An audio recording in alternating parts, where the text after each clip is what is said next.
ازي بدمጽ بسرات እናተዳለወ ዝቀርብ መደብ ትምህርቲ መጽሐፍ ቅዱስ ብሬድዮ እዩ ነታ አምዕጸው መደብና ሓደ ዘይፍሉጥ ጸሐፊ ክዛረብ ከሎ ብዛዕባ መጽሐፍ ቅዱስ ድበሎ ንሳ ተዛሪበ ናብዛና ኢሎም ማዓንት መደበይ ክሰግረ መጽሐፍ ቅዱስ ሐሳብ እግዚአብሔር ኩነታት ወድሰብ መገድ ድሕነት ፍርዲ ኃጢአተኛታትን ባህታ ምእመናን ሒዙ ይርከብ አስተምሁሩ ዝተቀደሰይ ሕጋጋቱ ጽኑዓት እዮም ታሪኹ ሐቀኛ እዩ ፍርዱውን አይወላውልን ጥበበኛ መታን ክትከውን አንብቦ መታን ክድሕን ሓልዎ መታን ክትቀደስ ተግብሮ ዝመርሐካ መብራህቲ ዝዕንግለካ መግቢ ትሕጎሰሉ ናይ ዘለዓለም መጸናንዕ ቃላት ኣለዎ ካርታ ንመንገደኛ ሙርኩስ ንጽጉማት ኮምፓስ ንመርሐ ነፋሪት ሴፍ ንወተሃደር ሕጊ ንክርስቲያን ብኡ ገነት ይርከብ መንግሥተ ሰማይ ይኽፈት መዓጹ ገሃነብ ይዕጸው ዝዓበ መልእኽቲ ክርስቶስ ድሕነትና ዝዕላምኡ ክብር እግዚአብሔር ሸቱ እዩ ናይ ምዝካር ኃይሊ ንኽመልእ ንልቢ ተቆጻጺሩ አእጋር ምእንቲ ክመርሕ ይኣቱ ዝግልካ አዘውቲርካን ብመንፈስ ጸሎት ተመሊእካን ንበቦ መዓድን ሃብቲ ገነት ክብሪ ፈለግ ባህታ እዩ ብህይወት ከለኻ ተዋሂብካ ኣሎ ኣብ መዓልቲ ፍርዲ ድማ ክኽፈት እዩ ንዘለዓለም ክዝከር እዩ ዝለዓለ ሓላፍነት የስዕብ ንዓብ አገልግሎት ዋጋ ይህብ ንኹሎም ቅዱስ ትእዛዙ አቃሊሎም ዝረአዩ ከዓ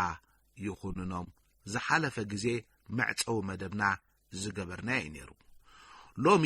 እስትንፋሰ መለኮት ማለት ኢንስፓይሬሽን ዝብል ቃል ክንሪኦ ኢና እግዚአብሔር ዝተመስገነ ይኹን ብወገነይ መጽሐፍ ቅዱስ ሙሉእ ብሙሉእ በዓልነት መንፈስ እግዚአብሔር ዝተጻሕፈ ምዃኑ አአምን እዚ ክብል ከለኹ መጽሐፍ ቅዱስ መለኮታዊ ስልጣን ከም ዘለዎ ነፍስ ወከፍ ቃሉ ንዘመና ዝኸውን ቃል እግዚአብሔር ከም ዝኾነ አአምነ ማለት እዩ ብመለኮታዊ ኃይሊ ተመሪሕካ ምኻድ ነቲ ዝተረኽበ መለኮታዊ ምግላጽ ውሕስነት እዩ መጽሐፍ ቅዱስ ብዛዕባ ገዛ ትሕዝትኡ ዝዛረበውን እዚ እዩ ነዚ ብዝምልከት ክልቲኦም ሐዋርያት ማለት ጳውሎስ ናብ ጢሞቴዎስ ኣብ ዝጸሓፎ ናይ መወዳእታ መልእኽቱ ከምኡውን ጴጥሮስ ኣብ ዝጸሓፎ ናይ መወዳእታ መልእኽቱ ብዛዕባ እንታይነት መጽሐፍ ቅዱስ ብግልጽን ብዘየደናገር ቃላትን ዝዛረብዎ ነገራት ኣሎ ከምዚ ድማ ይብል እቲ ናይ አምላኽ ሰብ ንሰናይ ግብሪ ዘበለ ፈጺሙ ተዳልዩ ፍጹም ምእንቲ ክኸውንሲ መንፈስ አምላኽ ዝነፈሶ ዘበለ ጽሑፍ ንትምህርቲ ንተግሳጽ ንምቕናዕ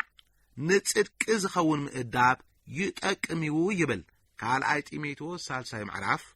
ካብ 16 ስጋብ 17 ኣብዚ ክነስተብህለሉ ዝግባእ ነገር እንተሎ ኩሎም ቅዱሳን መጽሐፍቲ ብመንፈሳዊ አለዓዓልነት ዝተጻሕፉ ምዃኖም እዩ መጽሐፍ ቅዱስ መንፈሳዊ ኃይሊ ብዝመርሖም ወይ ብዘለዓዓሎም ሰባት ተጻሒፉ ክንብል ከሎና ብእስትንፋሰ እግዚአብሔር ተጻሒፉ ማለትና እዩ እግዚአብሔር በዞም ሰባት አቢሉ ክዛረበሉ ዝደለየ ኩሉ ተዛሪቢ እዩ ካልእ ዝውስኽ ነገር የብሉን ካልእ ዝውስኾ ነገር የብሉን መልእኽቲ ጴጥሮስ ድማ ነዚ ስዕብ ይነግረና ኩሉ ጽሑፍ ትንቢት ትርጉሙ ካብ ርእሱ ከም ዘይኮነ ቅድሚ ኩሉ እዚ ፍለጡ ትንቢሲ ቅዱሳት ሰባት እዮም ብመንፈስ ቅዱስ ተመሪሖም ካብ አምላኽ እተዛረቡ እምበር ከቶ ብፍቃድ ሰብ ኣይመፀን ይብል ካልኣይ ጴጥሮስ ቀዳማይ ምዕራፍ ፍቅዲ 21 እዞም ሰባት እዚኣቶም ብመንፈስ ቅዱስ ከም ዝተመርሑ ወይ كم زتلعالو مجنزاب تقاميو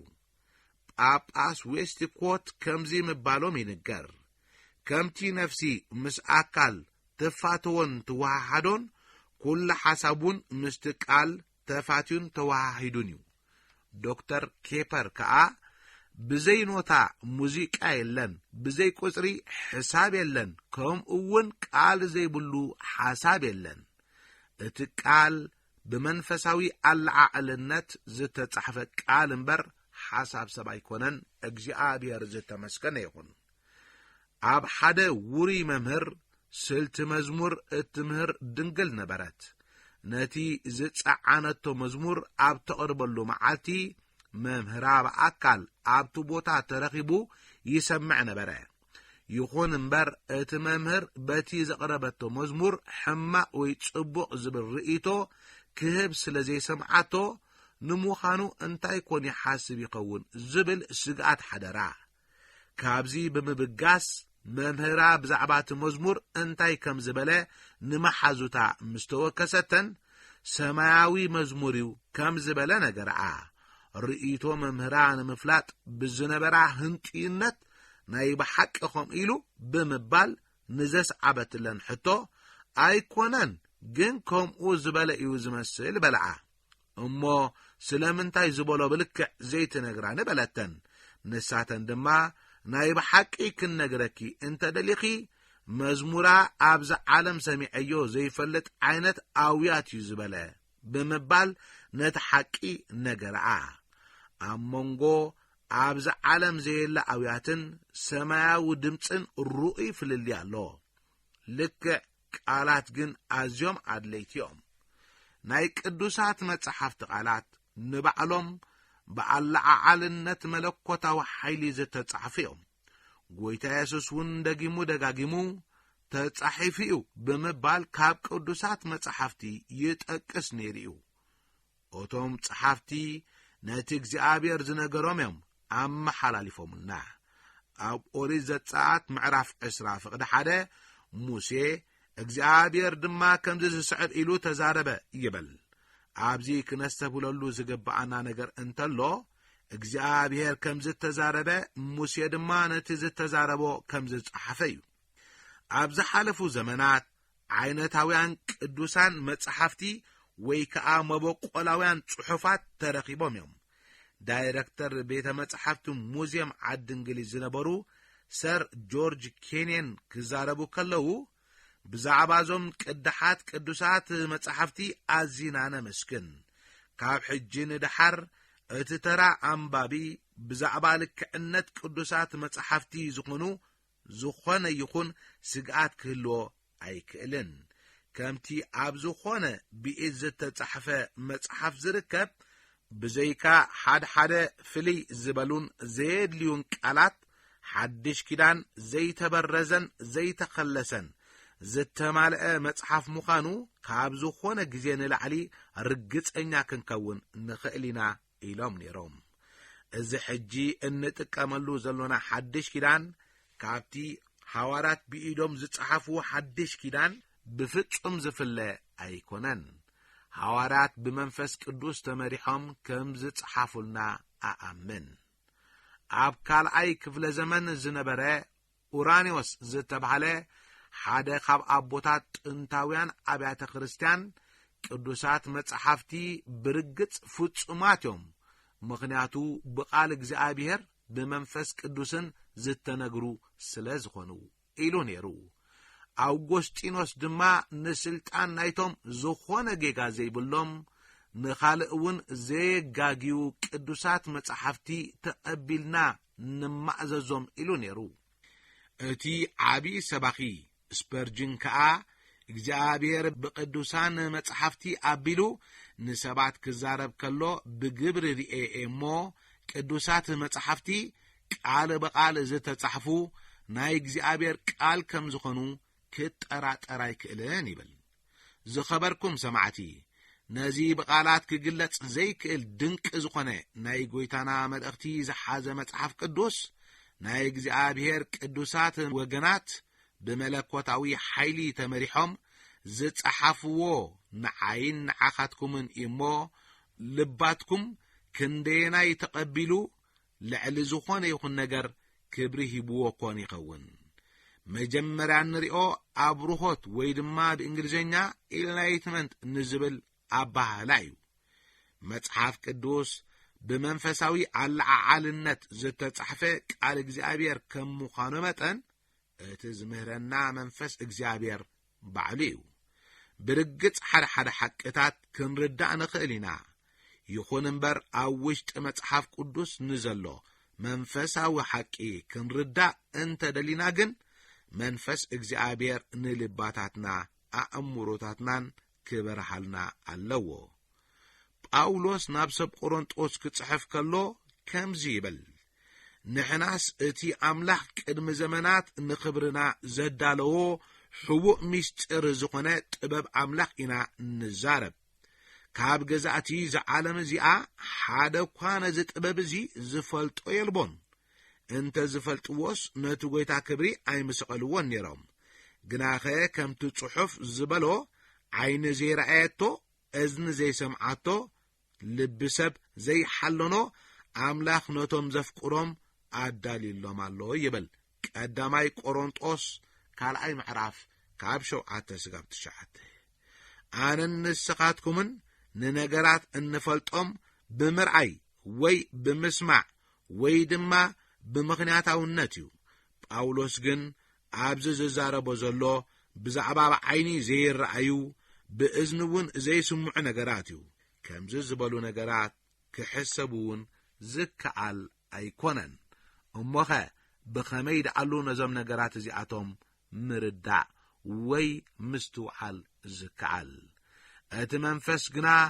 መዓሙቕ ኣምላኽ እኳ ከይተረፈ ንኹሉ ይምርምር እሞ ንኣና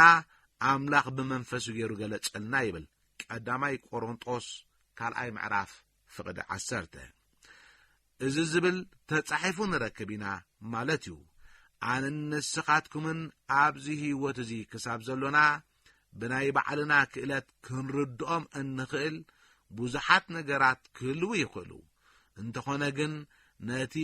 መንፈሳዊ ነገር መንፈስ ቅዱስ መምህርና ክኸውን ይግባእ ሰባት ንዓይ መን ይብሉኒ ብምባል ጐይታ ንደቀ መዛሙርቱ ሓቲትዎም ምንባሩ ትዝክርዎ ዶ ገሊኦም ዮሐንስ መጥመቕ ገሊኦም ኤልያስ ገሊኦም ኤርምያስ ወይ ድማ ሓደ ካብ ነቢያት ኢሎም ዝኣምኑ ወይ እውን ዝዛረቡ ሰባት ኣለዉ ኢሎም መሊሶምሉ ነይሮም ሎሚ እውን እንተኾነ ካብ ዝተፈላለዩ ሰባት ዝተፈላለየ መልስታት ምርካብ ይከኣል ብዛዕባ ክርስቶስ ብዙሓት ኣረኣያታት ተሰንዚሮም እዮም ብድሕሪ ኢየሱስ ንስኻትኩም ከመን ትብሉኒ ኢሉ ሓቲትዎም ስምዖን ጴጥሮስ ድማ ንስኻ ክርስቶስ ወዲ ሕያው እግዚአብሔር ኢኻ በሎ ኢየሱስ ከዓ ስምዖን ወዲዮና እቲ ኣብ ሰማይ ዘሎ ኣቦይ ደኣ እምበር ስጋን ደምን ኣይገለጸልካን እሞ ቡፁእ ኢኻ ኢሉ መሊሱሉ ማቴዎስ ወንጌል 16 ካብ 15-17 እዚ ነገር እዚ ይነግረና ንስምዖን ጴጥሮስ ነቲ ሓቂ ዝገለጸሉ እግዚአብሔር ባዕሉ እዩ ሕጂ እውን ኣጸቢቑ ክርዳእና ዘለዎ ቃል እግዚአብሔር ክገልጸና ዝኽእል እግዚአብሔር ጥራይ እዩ ኣምላኽ ዝተመስገነ ይኹን ኣብ ቀጻሊ መደብ ክሳዕ ንራኸብ ጸጋ ጐይታና ኢየሱስ ክርስቶስን ፍቕሪ ኣምላኽን ሕብረት መንፈስ ቅዱስን ምስ ኩልኻትኩም ይኹን ኣሜን